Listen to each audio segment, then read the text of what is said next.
Flying in winter. The days are getting shorter and it's getting colder out there. Late autumn and winter can be a fun and beautiful time to fly, but it can pose some challenges you'll need to be ready for. Before taking to the skies, do you feel confident about flying in what could be more adverse weather conditions? Do you have the skills and experience to deal with a sudden change in the weather or an unexpected event? There are some things you can do to prepare for the challenges of flying during autumn and winter. You could think about having a refresher flight with an instructor or chat through the challenges the different scenarios flying at this time of year can present. Ask for help or ask someone to look over your flight plans just to give them a sense check. Review the CAA's Safety Sense Leaflet number 3, dedicated to winter flying. There is a summary page inside offering handy tips. And make sure you have an active and working carbon monoxide detector on board. There'll be more details on that later. Here's a few more tips. Make sure you plan your route according to the conditions and think about how they might have an impact throughout your flight. An overnight frost might delay departures and reduce daylight hours for flying, for example. Plan navigation points that will be down sun to aid visibility and take into account the glare that occurs late in the day. Flying, landing or even taxiing in a westerly direction at sunset can mean no visibility at all. Take a few moments to review your aircraft's performance data, weight and balance, as ground conditions may be variable, affecting takeoff and landing distances.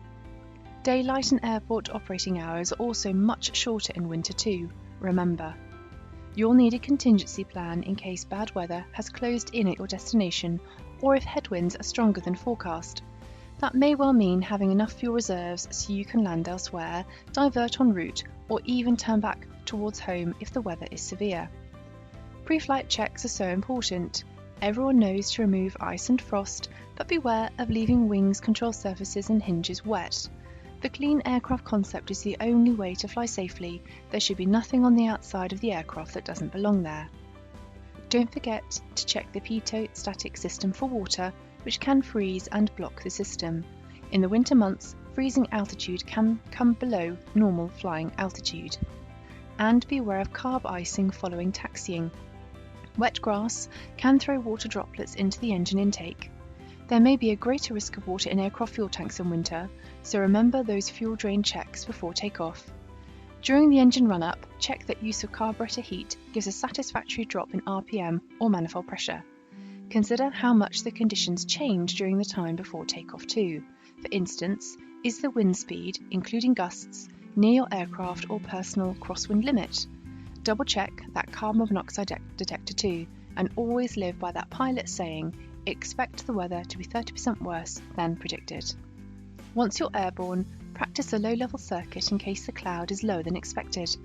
Work out the freezing level and avoid flying through moisture above that altitude, no matter how light or inviting it may be. The smaller the droplets, the more likely they are to be supercooled and freeze rapidly to a cold aircraft.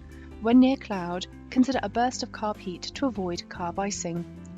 Should ice form, get out of the conditions promptly by descending, whilst being aware of high ground, of course, climbing or diverting. If you encounter ice, tell ATC so that others can be warned. Carburetor ice forms stealthily, so monitor engine instruments for loss of RPM, fixed pitch propeller, or manifold pressure, constant speed propeller. They can be signs that carb ice is forming. Use the proper procedures at the right time can prevent problems from occurring in the first place. You should be ready to divert your route at any time and don't put yourself under pressure to get home should the weather close in. When it's cold, you're more likely to use your heater, many of which use air warmed by the exhaust manifold. If exhaust gases leak, it could result in carbon monoxide in the cockpit. Carbon monoxide is odourless and tasteless and can result in headaches, drowsiness or dizziness. In high concentrations, it can cause unconsciousness and death.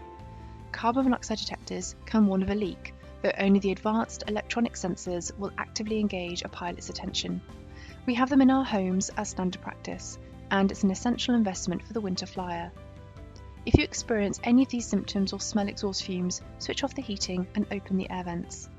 So, flying in late autumn and winter can be a wonderful experience, but please make sure you are fully prepared, informed, and of course have that all-important carbon monoxide detector on board. Enjoy your flight.